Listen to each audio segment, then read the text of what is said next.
এই ভিডিওতে অভ্র কিবোর্ডের আগের ভার্সন ওল্ডার ভার্সন কিভাবে ডাউনলোড করবেন এটা দেখাবো। অভ্র কিবোর্ডের ওল্ডার ভার্সন কেন লাগবে? যেমন আমার কারণটা হচ্ছে অভ্রর যে লেটেস্ট ভার্সন 5.6। আচ্ছা, অভ্র কিবোর্ড omicronlab.com এটা পাবেন, এটা ওদের অফিসিয়াল ওয়েবসাইট। এখানে অভ্র কিবোর্ড আমি উইন্ডোজের জন্য দেখাচ্ছি, বাকিগুলো প্রসেস সেমই হবে।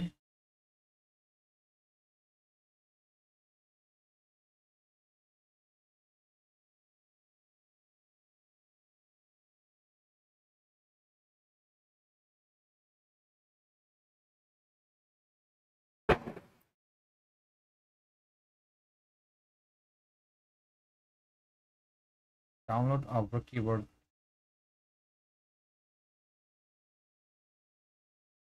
আচ্ছা, লেটেস্ট ভার্সন দেখা যাচ্ছে 5.6.0। ক্লিক করলে এটা ডাউনলোড হবে। এটা দেখেন, আমি এখানে মানে লেফট ক্লিক করলেই ডাউনলোড শুরু হয়ে যাবে। আমি লেফট ক্লিক, মাউসের right button click, context menu, copy link অ্যাড্রেসে ক্লিক করলাম, ট্যাব খুলে এখানে পেস্ট করলাম এটা। আচ্ছা, এটা দেখেন ওদের ওয়েবসাইটের এখানে দেখা যাচ্ছে সেট আপ আন্ডারস্কোর অপ্রো কিবোর্ড আন্ডারস্কোর 5.6.0.exe। এটা হচ্ছে ভার্সন নাম্বার। এই ভার্সনের জায়গায় আপনি যদি জানেন আগের কোন একটা ভার্সন নাম্বার যেটা আপনি ডাউনলোড করতে চান, ওইটা দিলে ওইটা ডাউনলোড হয়ে যাবে। যেমন 5.6.0 বদলে 4.5.1 এটা ডাউনলোড করবে। জাস্ট ওইটার জায়গায় এটা এভাবে চেঞ্জ করে দিয়ে জাস্ট এন্টার প্রেস করলে এটা ডাউনলোড শুরু হয়ে যাবে। ডাউনলোড কোথায় করবে?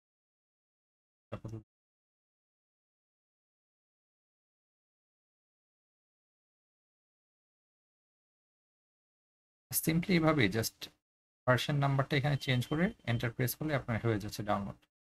আপনি আগের ওভার যে কোনো একটা আগের ভার্সন ডাউনলোড করতে, এই যে ডাউনলোড হয়ে সিম্পলি এটা ইনস্টল করতে পারেন। আচ্ছা, এখন আমি এই ভার্সনটা কেন ডাউনলোড করলাম সেটা আমি আগে বলে নিই।